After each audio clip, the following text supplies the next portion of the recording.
Boa noite a todos. Que bom que nós estamos aqui na casa do Senhor, nessa quarta-feira, dia dedicado para nós orarmos. Já passamos o nosso momento gostoso, né? Eu sempre não me canso de dizer que é muito gostoso poder estar em grupos menores dentro dessa igreja, onde as pessoas podem se conhecer, ouvir os pedidos, dificuldades uns dos outros, onde nós podemos compartilhar um pouquinho do nosso calor humano com os outros também, né? E agora nós vamos abrir a palavra do Senhor. Eu quero convidar você, antes de nós abrirmos a palavra, para fecharmos o olho, ou os olhos, e orarmos ao Senhor. Senhor Deus e Pai, nós temos estado diante do Senhor nessa noite, unidos em oração, rogando, Senhor, pelos problemas que nós enfrentamos aqui nessa terra, pelos nossos sonhos ideais e também, Senhor, pelos nossos sonhos espirituais.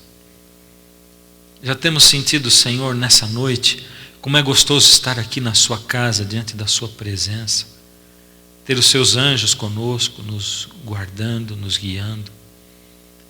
Queremos, Senhor, sentir o seu Espírito nos motivando, enchendo a nossa alma de gozo, de alegria, mas principalmente de fé e de confiança de que tudo está nas suas mãos. Senhor, olha para nós quando nos sentimos pequenos, incapazes. Coloca em nós, Senhor, o seu poder e a confiança. E agora, ao abrirmos a sua palavra, fala conosco mais uma vez. Em nome de Jesus, amém. Como nós anunciamos, nós estamos começando hoje uma série de quartas-feiras, baseadas nesse livro aqui, que se chama Alcance Poder. Esse livro, ele é uma produção independente, então você não vai encontrar na loja da casa, nem nas livrarias, mas nós temos aí na nossa loja, né, ou aqui no guichê missionário, como a gente diz, né? No corredor aqui, a primeira porta à esquerda, e ele é um manual que ensina como ter comunhão com Deus. É um livro bastante inspirado, tem muitas citações bíblicas, né? E de outros livros também, do Espírito de Profecia. E a gente não tem muitos, tem alguns só ali, e valeria a pena para essa série de quartas-feiras que nós vamos ter, aproximadamente umas 15 quartas-feiras. Nós não vamos ficar lendo o livro, mas vai ser baseado nesse, nós vamos usá-lo como um manual, tá bom? Alcance Poder. Eu quero convidar você para abrir a Bíblia em Mateus 11, 28. Mateus 11, 28.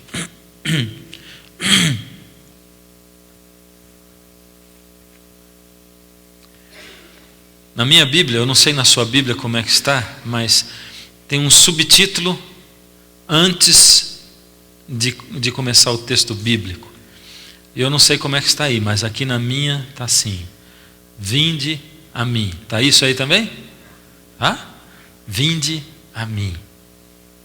Quem que está dizendo isso aqui? É o Senhor Jesus, né? Vinde a mim. Isso aqui é um convite? É ou não? É uma ordem? É um convite. E ele diz: vinde a mim, todos os que estáis cansados e sobrecarregados, e eu vos aliviarei. O mundo anda cansado, né? As pessoas trabalhando desvairadamente, estudando. Eu fico desesperado ao ver. Outro dia eu estava assistindo o Plugged aqui, no sábado à noite, e aí o entrevistado estava mostrando que o salário das pessoas hoje, o gráfico mostra que o salário deles cresce à medida em que eles estudam mais tempo. Ou seja, quanto mais tempo. Quando a pessoa tem 15 anos de estudo, isso da faculdade em diante, o salário é melhor ainda, no geral. E eu fico desesperado ao ver isso. porque essas pessoas estão trabalhando muito para estudar, e depois que eles se formam, eles continuam estudando e trabalhando, e na maioria das vezes eles constituem família, e continuam com a família, e trabalhando e estudando ainda, e as pessoas acabam não tendo tempo para nada, chegam no final de semana cansadas, e Jesus diz assim: vinde a mim todos os que estáis cansados. Esse é um convite para quem? Para alguns?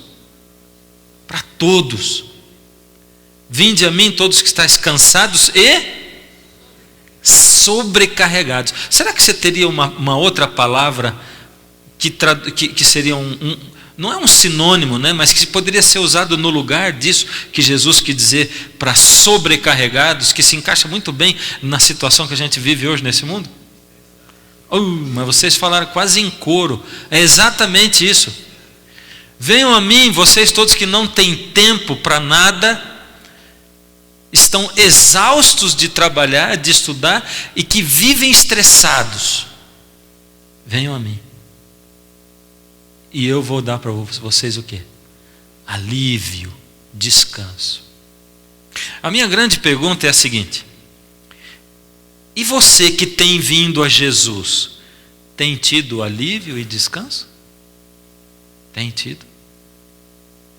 Ou nós estamos aqui ainda, como uma mulher uma vez me disse assim: pastor, eu estou decepcionada com a igreja. Eu estou batizado aqui há 5 meses. Eu esperava que eu fosse entrar num grupo de pessoas que estivesse pelo menos num nível espiritual melhor que o meu, porque eu estou chegando agora. Mas eu vejo que uma grande parte das pessoas estão muito mais lá embaixo espiritualmente. Eu estou frustrada com isso. Será que nós estamos tentando vender alguma coisa que nós não temos para vender, para entregar? A gente vende, mas não tem para entregar.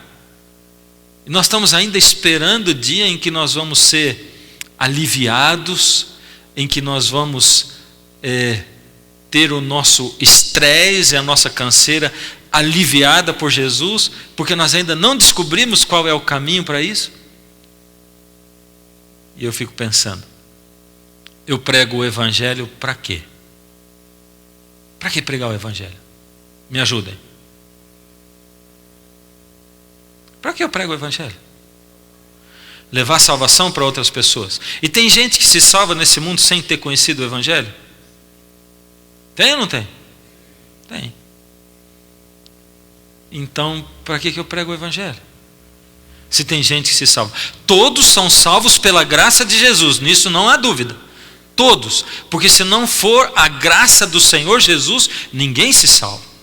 Agora, o nível de conhecimento que as pessoas ao redor do mundo têm dessa graça do Senhor Jesus varia de 0,000 alguma coisa até total, não é? E nós temos o pleno conhecimento desse evangelho. Mas outros conhecem o evangelho de maneira diferente, a lei de Deus de uma maneira diferente, o caráter de Deus, a justiça de Deus de uma maneira diferente, e Deus vai julgá-los de acordo com aquilo que eles conhecem. Mas eles estão sendo salvos sem conhecer a Bíblia, ou sem que eu pregue a Bíblia para eles. Isso é verdade ou é mentira? Então eu prego o evangelho para quê?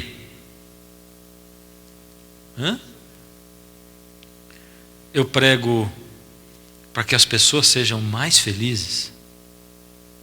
Porque quando o evangelho entra na vida de alguém, essa pessoa recebe a luz do evangelho, e conhecereis a verdade, e a verdade vos libertará. Quer uma sensação melhor do que a sensação de liberdade? Eu vim para que tenhais vida, e vida em abundância. Jesus está dizendo assim: eu vim para vocês viverem essa vida aqui com abundância, uma vida gostosa mesmo. Eu vim para vocês serem felizes já começando nessa terra, não para esperar só o céu. Eu quero que você seja feliz aqui já, começa a ser feliz aqui. E aí a grande pergunta é assim: mas e eu sou feliz aqui já? Porque se eu não sou feliz, está faltando o essencial da palavra, que é o Senhor Jesus. Está faltando a coisa principal dentro do meu coração, que é a compreensão do evangelho e viver o evangelho, para eu ser aliviado, para eu ter paz, para eu ter uma vida abundante, não é? E Deus está querendo dizer assim: por misericórdia, a vida cristã tem que ser uma vida abundante, alegre, feliz. Essa é uma das grandes lutas minhas, né? Muitas e muitas vezes a gente confunde o evangelho, confunde reverência com cara feia, né? E tem pessoas que acham que sorrir dentro da igreja é pecado, né? E que a gente precisa ser sério, compenetrado, porque senão nós somos irreverentes. E eu amo, eu almejo ter na igreja um monte de pessoas que sorriam o tempo todo e que abracem umas às outras, que sejam gente alegre, não é? E que a gente olhando assim, as pessoas estão assistindo o culto assim. Que coisa legal seria isso. Já pensou? Imagina você entrando num lugar onde as pessoas estão assim o tempo todo, sorrindo para você. Você fala, todo mundo que aqui trabalha como aeromoça de avião, né? Porque na entrada eles estão todos assim, né? Depois, quando você já está lá dentro, aí a coisa muda um pouco. E às vezes na igreja é a mesma coisa. Na entrada a gente fica sorrindo, lá na porta, bem-vindo, e depois quando entra todo mundo assim, né? Mas o evangelho está dentro do meu coração e da minha alma. Será que realmente isso acontece dentro de mim? Será que o evangelho faz parte da minha vida mesmo? João, capítulo 14. Nós vamos ler do verso 11 ao 15. E aqui diz o seguinte: traz a sua Bíblia nas quartas à noite, tá?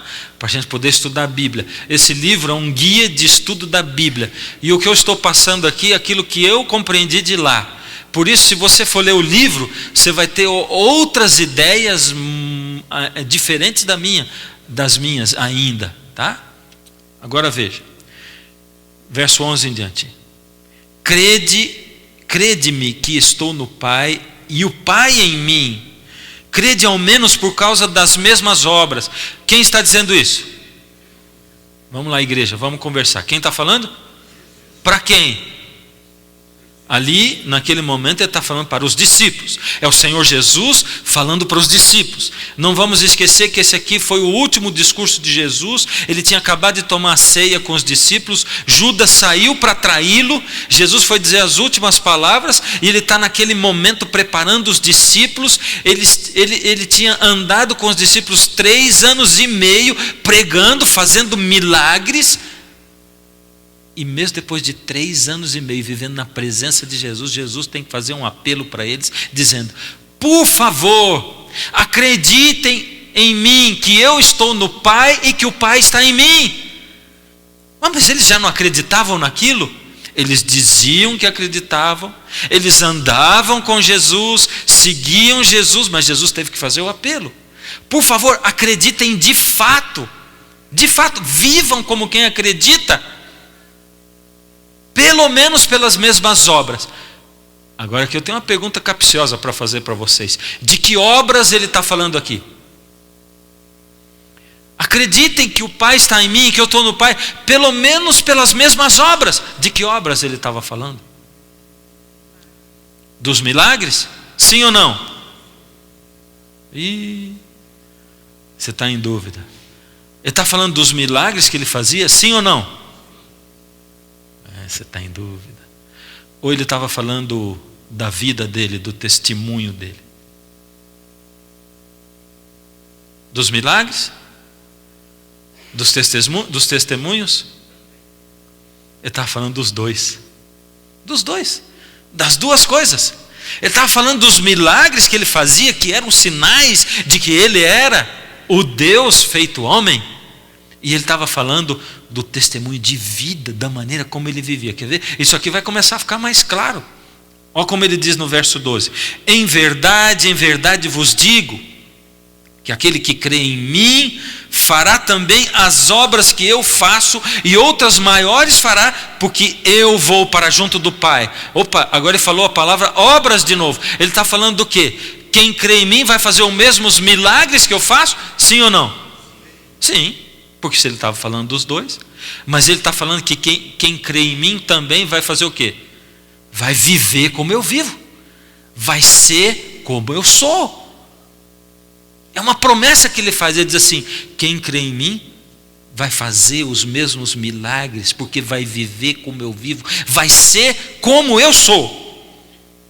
Agora ele faz uma declaração tremenda, presta atenção: e tudo quanto pedirdes em meu nome, isso farei, a fim de que o Pai seja glorificado no Filho. Ele disse que quanto que ele vai fazer do que for pedido no nome dele? Quanto mesmo? Tudo. Tudo quanto pedirdes em meu nome, isso farei. Uau! E aí? É só falar em nome de Jesus, amém. E Jesus está fazendo. É isso ou não é? Não? Não? Em nome de Jesus, amém. Tudo quanto pedirdes em meu nome. Olha o que ele diz depois. Verso 14, ele reafirma isso. Se me pedirdes alguma coisa em meu nome, eu o farei. Parece que é a mesma coisa, não é? Antes ele disse tudo, e se pedir alguma coisa em meu nome, eu vou fazer. Ele quis reafirmar isso duas vezes, para a gente ter certeza daquilo que ele estava dizendo. Tudo que você pedir no meu nome, eu vou fazer. Só que nessa segunda vez, ele colocou uma palavrinha pequenininha que complica todas as coisas. O que é? Se. S-E. Isso é uma condicional, tem uma condição aí. Ele diz assim: se me pedirdes alguma coisa em meu nome, isso farei. E a gente sabe que nome na Bíblia tem a ver com o que a pessoa é, com o caráter dela, né? Se vocês pedirem no meu nome. E tem mais uma condicional no verso seguinte, olha o que ele diz. Se, ele continua dizendo: se me amais, guardareis os meus mandamentos. Espera um pouquinho. Quanto mais eu estudo a Bíblia, eu leio a Bíblia, mais apaixonado eu fico por ela. Porque não existe limite de conhecimento do poder e da pessoa do Senhor Deus. Olha o que Jesus está dizendo: o que vocês pedirem no meu nome, eu vou fazer. Antes ele diz assim: acreditem que eu estou no Pai e o Pai está em mim. Para vocês não terem dúvida, olhem na minha vida, olha o que eu sou, olha o testemunho que eu dou, porque o que eu faço é a expressão do caráter de Deus. Na minha vida se manifesta o caráter de Deus, se manifesta a lei de Deus na minha vida. Então, olhem para isso e saibam que eu fui enviado por Deus. E tem mais: isso que eu sou, vocês também podem ser. Vocês podem ser. Se vocês não conseguem, peçam para Deus, porque tudo quanto vocês pedirem em meu nome, eu vou fazer, se vocês também expressarem na vida de vocês o caráter de Deus. Se me amais, guardareis os meus mandamentos. Certo? Isso me responde a uma coisa tremenda, uma pergunta que inquieta a alma da gente. Vou fazer umas perguntas antes. Você acha que Deus atende, ou Deus ouve a quantas orações que nós fazemos? Todas. Deus atende quantas orações que nós fazemos? Quantas? Quantas? Todas. Deus atende segundo a minha vontade, aquilo que eu pedi. Quantas orações que eu faço?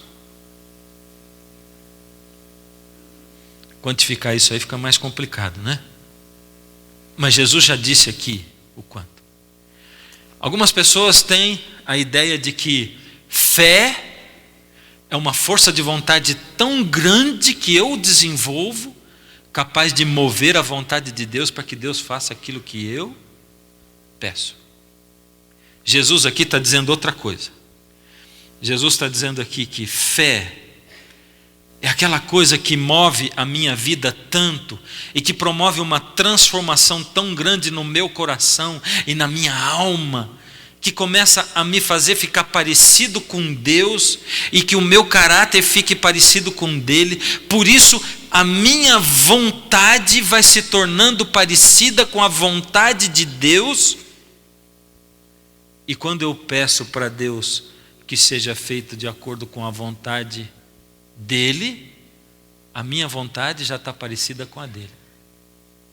E aí Deus atende mais as orações daquele que tem a vontade parecida com a vontade de Deus. E esse processo se chama santificação.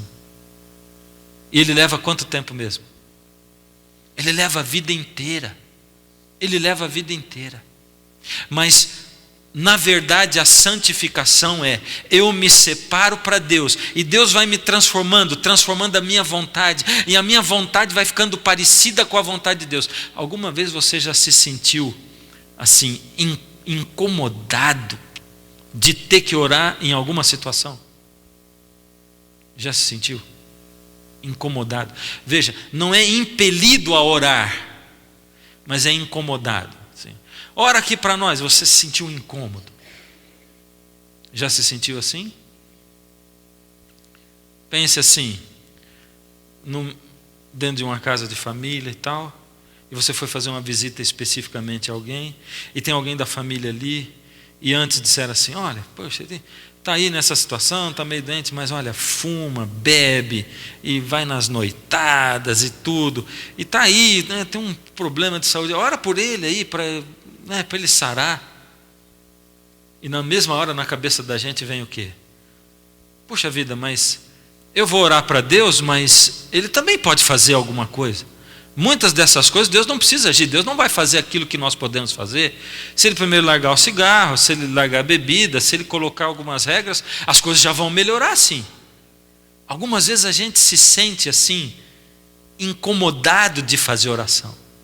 Imagine você numa festa de casamento, e eles acabam de servir as bebidas e tem um monte de uísque na mesa, e alguém diz assim: agora o irmão fulano vai fazer uma oração pedindo para abençoar o alimento. Aí você vai dizer assim: Senhor, obrigado pela pinga, né? Transforma isso aqui em água, não água ardente, em alguma outra coisa, né? Água mineral, por favor, porque não está dando a coisa, né? Algumas vezes a gente se sente assim, né? Incomodado de ter que orar numa situação dessa. Bom, porque Deus dá pelo menos o mínimo de senso para a gente. Algumas vezes quando você vai orar para alguém, Deus pode dizer assim: ora, estende a mão, clama, porque eu quero curar essa pessoa. Era exatamente assim que acontecia com os discípulos. Porque quando Pedro e João estavam passando na entrada do templo, e o homem disse: uma esmola pelo amor de Deus, o aleijado. E ele disse: eu não tenho nem ouro e nem prata, mas o que eu tenho eu te dou, levanta, toma a tua cama e anda.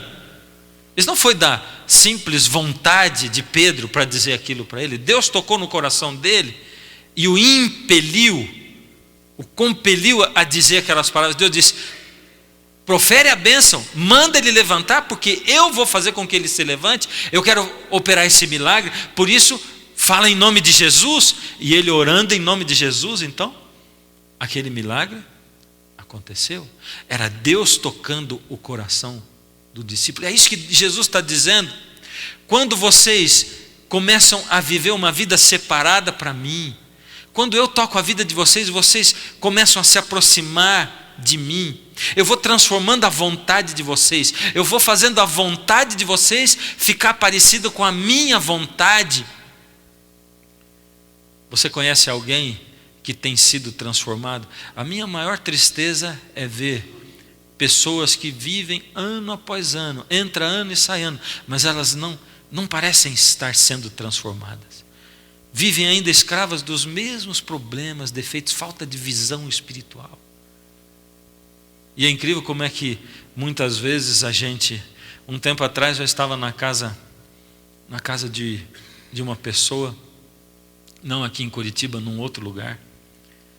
E aí alguém estava dizendo assim, puxa, eles estavam falando, né, dos conhecidos, viu fulano como é que subiu na vida, cresceu, olha, ele fez isso, olha, já está com isso, tem aquilo, aquilo outro, e foi dizendo das conquistas materiais que a pessoa fez, né? Do meu lado estava uma outra pessoa também da mesma cidade, uma pessoa que não conseguiu tantos bens, pelo contrário, a vida financeira dele tem sido uma derrocada, ano após ano, entra ano e sai ano, e uma vida de luta, uma luta terrível para conseguir manter o mínimo indispensável ali, uma coisa tremenda. Na mesma hora que as pessoas comentavam aquilo, eu fiquei pensando comigo, e como eu conheço aquele a quem eles estavam elogiando e aquele que não estava elogiado, e que eu sabia que na hora em que eles estavam elogiando, porque eles são contemporâneos, eu sabia que esse do meu lado, ele estava sentindo no fundo da alma dele, puxa, estão falando do outro, e eu tenho certeza, se eles estão citando o outro pelas conquistas, eu não sou nem lembrado, porque eu sou um nada. E foi dito e feito. Depois de um tempinho, ele comentou comigo e disse, puxa, eu me senti um nada ali naquela hora. Exaltaram o outro porque ele conquistou isso. O que eu fiz da minha vida? Não consegui fazer nada até hoje, a gente tem a mesma idade. E eu, na mesma hora em que eles falavam, eu pensava assim, espiritualmente, esse aqui tem crescido um monte, e aquele estagnado, rodeado de bens materiais, rodeado de conquistas nesse mundo, mas não tem crescido nada espiritualmente. Ainda apegado nos bens, nada ligado com Deus, não cresce o amor dele pelas pessoas, continua falando mal dos outros, comentando da vida alheia, continua, e aquilo tudo passou na minha mente, eu não disse nada, mas lá no fundo da minha alma, eu pude depois dizer para o que estava do meu lado, disse, você tem crescido espiritualmente, olha que crescimento nisso, você tem aprendido com isso, sem comparar com a outra pessoa, você tem crescido espiritualmente. O crescimento para Deus é diferente, né? Quero convidar você a abrir o último texto dessa noite. Romanos 13, verso 8 ao 10. A ninguém fiqueis devendo coisa alguma. Jesus tinha terminado o outro texto dizendo o que mesmo? Era uma condicional, né? Se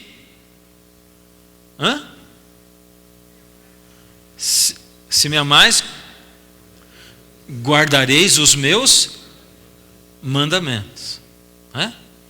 Agora vamos ver. Verso 8. A ninguém fiqueis devendo coisa alguma, exceto o amor com que vos ameis uns aos outros. Pois quem ama o próximo tem cumprido toda a lei. Vai e volta, acaba caindo no mesmo lugar, né? Vocês querem mesmo guardar os meus mandamentos? O princípio dele é o amor. Amor a quem? Amor ao próximo. Amor ao próximo. Essa é a maneira como você pode saber se você está sendo santificado. Quanto você ama do próximo? Quanto? Quanto você se preocupa com as outras pessoas? Quanto você abre mão daquilo que você quer pelo que o outro quer? Já começa na sua casa? Com seu cônjuge, com seus filhos? Quanto? Quanto você está disposto a abrir mão do que você pensa pelo que o outro pensa? Isso vai para dentro da igreja? Quanto você está disposto a não comentar da vida alheia? Quanto? E Jesus fecha. Verso 10. O amor não pratica o mal contra o próximo. De certo que o cumprimento da lei é o amor. É o amor. Que Deus maravilhoso, não é? Um Deus que nos ensina dia após dia. Aprendemos com Ele o que é realmente viver o que Deus vive ou como Jesus viveu. O Senhor Deus coloca na nossa frente o princípio básico, o princípio essencial, o alicerce de tudo, o amor desinteressado, o amor verdadeiro, o amor que se preocupa com o outro, O amor que faz com que eu consiga abrir mão de quem eu sou para ser o que o outro é. O amor de verdade. E nele se resume toda a lei. O que adianta eu passar a minha vida inteira medindo esse ou aquele mandamento se eu não consigo amar? Amar de verdade. Se eu não consigo perdoar, se eu não consigo conviver com as pessoas, que adianta? Nessa noite, o Senhor Deus nos chama para olharmos onde está o verdadeiro poder. O verdadeiro poder. O verdadeiro poder está em viver a vida que Jesus viveu. E ao vivermos a vida que Jesus viveu, nós vamos poder ser úteis para as outras pessoas, inclusive operando os mesmos milagres que Jesus operou. Depois de vivermos como Ele viveu, operarmos na nossa vida as obras dele, aí nós vamos poder operar também milagres através da oração e da intercessão. Aliás, como é que acontece a intercessão? Deus conhece todo mundo. E Deus ama aos outros mais do que eu amo, é ou não é? Será que Deus ama a minha mãe mais do que eu amo a minha mãe? E ao meu filho, Deus ama o meu filho mais do que eu amo o meu filho? Sem dúvida. E Deus conhece a vida dele melhor do que eu conheço também? Então por que eu tenho que orar pelo meu filho? Se Deus conhece e Deus ama, para que eu orar pelo meu filho? O que acontece no mundo espiritual que eu tenho que interceder por alguém? Como é que isso funciona?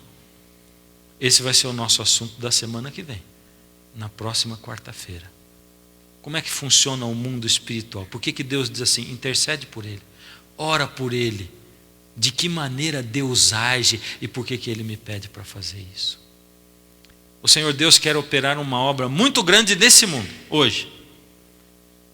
Mas Ele quer começar na minha vida, no meu coração, na minha alma. E se eu não estiver aberto para que o amor do Senhor entre na minha alma e eu siga o caminho dele, aquilo que ele traçou, não tem como o mundo ser afetado. Eu fico feliz porque o Senhor, Ele tem operado uma obra maravilhosa dentro dessa igreja, chamando a atenção das pessoas para terem comunhão com Ele, chamando a atenção das pessoas para terem amor uns pelos outros, nos chamando para despertarmos nesse tempo que é tempo de despertamento. Ele chama a todos, mas, como em toda a história desse mundo, infelizmente nem todos escutam, ouvem, mas não escutam. E aqueles que escutam, tomam a sua decisão de seguir o bom pastor. Que o Senhor Deus haja na sua vida. Ele é um Deus maravilhoso. Ele é um Deus único, sem igual, é o único Deus. Ele é tão maravilhoso que quanto mais nós vamos conhecendo, mais nós ficamos apaixonados por Ele. E Ele quer dar para você o poder de viver o Evangelho. Você deseja esse poder na sua vida? Você deseja ser apacentado por Ele como pastor? Você deseja ser acalmado por Ele? Aliviado por Ele? Ser feliz mesmo para poder compartilhar com as pessoas? É só se achegar a Ele. Lembra como é que Ele começou nessa noite? Vinde a mim, vinde a mim. Você só não vai se sentir aliviado quando você não for a Ele. Cada vez que você for a Ele, e quanto mais for a Ele, mais aliviado você vai sentir. E mais você vai descobrir que não adianta se preocupar com as coisas da sua vida, porque é Ele quem resolve mesmo. Não adianta ficar ansioso, nem depressivo e nem estressado, porque Ele é quem vai resolver. Ainda hoje alguém me disse assim: nós temos os nossos problemas sempre, na maioria das vezes, no passado e no presente, não é? A gente vive pensando nas coisas erradas que a gente acabou de fazer ou que fez atrás, e naquilo que a gente está colhendo hoje, e preocupado com o que vai acontecer, e a gente deixa de ver o presente. O presente é gasto preocupado com o passado e com o futuro. Esquece o passado e não pensa no futuro. E você vai viver o presente sempre confiando em Deus, porque o passado ninguém muda e o futuro a Deus pertence. Esse Deus maravilhoso. Coloca a sua vida nas mãos do Senhor. Entrega o caminho ao Senhor, confia nele e Ele vai fazer tudo mais. Fecha os olhos, vamos orar juntos. Deus amado, quero entregar, Senhor, a minha vida nas suas mãos. Quero entregar o meu caminho ao Senhor, confiar no Senhor, deixar com que o Senhor opere segundo a sua vontade. Quero entregar, Senhor, como intercessor a vida daqueles aqui dentro que hoje desejam fazê-lo, que desejam amar, Senhor, que desejam olhar para o Senhor e aceitar a sua vontade na vida deles. Aqueles que desejam aceitar a sua justiça, que o Senhor seja o juiz. Aqueles que desejam aceitar o seu perdão e a sua misericórdia. Senhor, o Senhor promete para aqueles que assim o fazem, que o Senhor os protege e que nenhuma praga vai cair, nada, nenhum mal os atingirá. Amém por isso, Senhor, porque sabemos que o mal não nos pode atingir quando nós estamos apegados ao Senhor. Ajuda-nos, Senhor, a ficarmos apegados ao Senhor, porque somos tentados a não fazê-lo. Permanece conosco esta noite, em nome de Jesus. Amém.